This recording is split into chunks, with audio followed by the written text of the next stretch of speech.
Friends, there was Shankaracharya who was championing the cause of Advaita. There was Ramanujacharya, Visishta Advaita, Madhvacharya of Dvaita. So we all know that these three are differences in viewpoints about the Brahman, Jiva, and Jagat. I mean, Bhagwan, Jiva, and Jagat. But these three were disputing. These three were seen as disputing divisions in Vedanta. But Vivekananda said these three are different steps. Okay.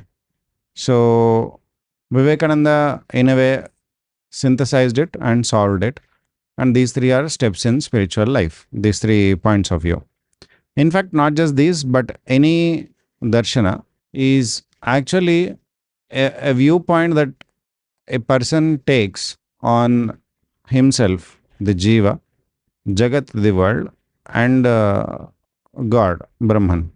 So, why we need to study different darshanas is and understand their point of view is that we ourselves in our spiritual life might be put in one of these places by nature and by what we do and how we perceive and by circumstances and various ways. So we may even if we think we are progressing, we may sometimes we may be pushed into a different zone, forcing us to take a particular point of view on all these three. So we if and when we study these darshanas carefully from their own point of view, if you are studying Charvaka darshana, you have to think and understand from the Charvaka's point of view. If you are talking about Bauddha, if you are talking about Nayayika, etc., you should be able to uh, see the world from that point of view, world, yourself, and God. Now, why am I saying all these things is that when Vivekananda said that these three are steps, various steps in the same spiritual journey, he synthesized them and he showed the way to have harmony between these three. Seemingly uh, faction, I won't say faction, but seeming differences, seeming groups in Vedantic circles. Now, having said that, Vivekananda also said, I think, let us take Sharda Devi. What she said is, Thakur means Sri Ramakrishna, which is our God, whoever, our Ishtadevata. So, since he is Advaita, we are Advaitins, but in practice, we will practice Vishishta Advaita. Okay. All of this is fine as long as we understand, because only because we cannot practice, put in practice strict Advaitic viewpoint, because from Advaitic viewpoint, if you see, then all this body and world, etc., they don't have any relevance. Therefore, only when you leave the body, you will be able to even say anything about practicing Advaita in the strictest sense. But while living, if you have to practice, so naturally, Visishta Advaita would be the natural way to, organic way to go about. I have no problem about all these things. But even when you don't see Advaita as the step that you have to reach through Dvaita and Visishta Advaita, then there is a problem. Because falling short of Advaita, when Vivekananda says Vedanta, he meant Advaita most of the times. And when Vivekananda says practical Vedanta, he is talking about how to practice Advaita Vedanta in life. Now, because we earlier said that Advaita is not practicable, what I meant at that point of time earlier is that in the strictest sense, in the sense that the world never existed, Ajatavada, in that sense, it is not practicable. But Advaita, when expressed in terms of material world, I mean, when seen through the glass and lens of this world and how we think about, normally through Brahma or Bhranti, etc.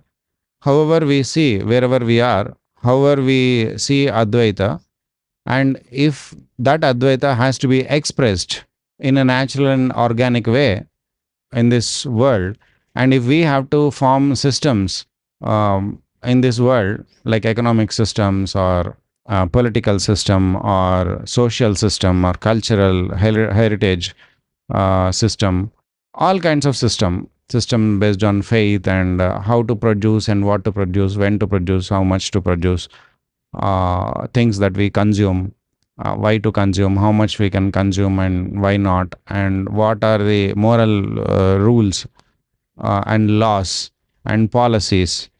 All of these things that we see in this world can and should be designed from the perspective of Advaita as much as possible. Okay.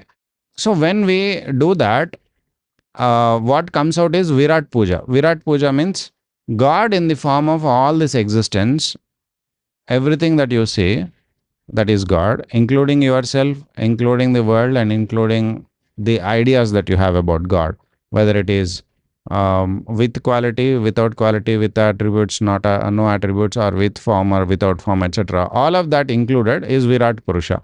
So everything is worship, really.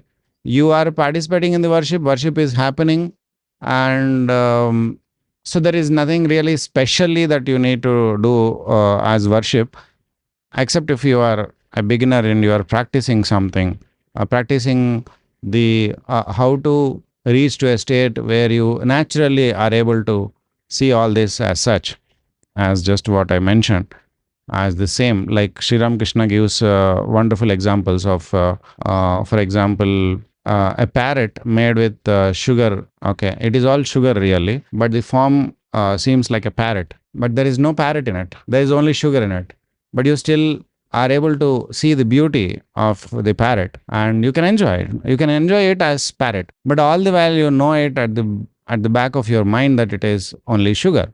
You can test it by tasting it, and you will get nothing but sugar, and you will never see any parrot. But what stops you from enjoying the fact that there could be a parrot there, and the fact or your conception, right?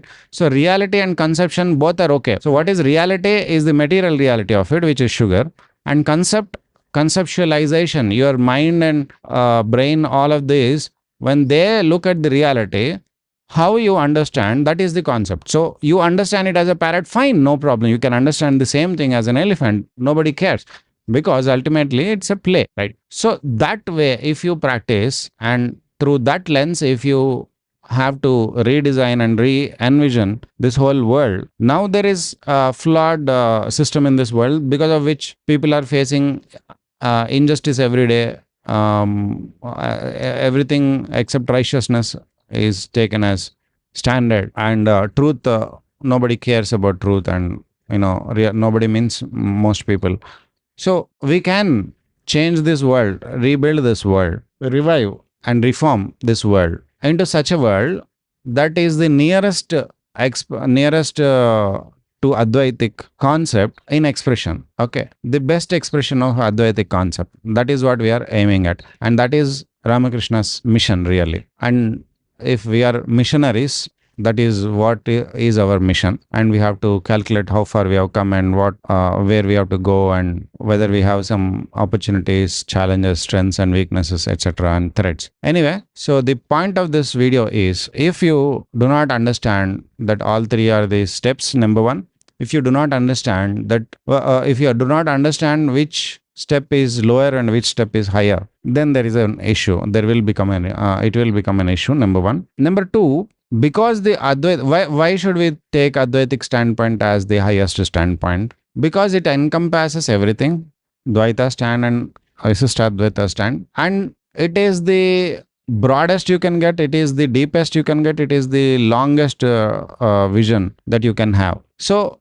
this is why it is important, because it can encompass everything, and it lets everybody exist in their own roles, and beautifully so. But the others are not. The others are exclusive kind of systems. I have noticed people, if they're not Advaitis really, they are weaker, more selfish, and all sorts of weakness I have seen. So Advaita is the religion is Vedanta. The Ramakrishna's mission is about practical Vedanta, practicing Advaita in its best and beautiful form while expressed through a human brain. I mean, envisioning and conceptualizing Advaita through our limited instruments.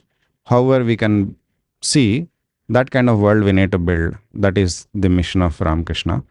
And yes, we are Advaitans, and we ought to be Advaitans if we are Sri Ramakrishna's children and Vivekananda's brothers. Thank you.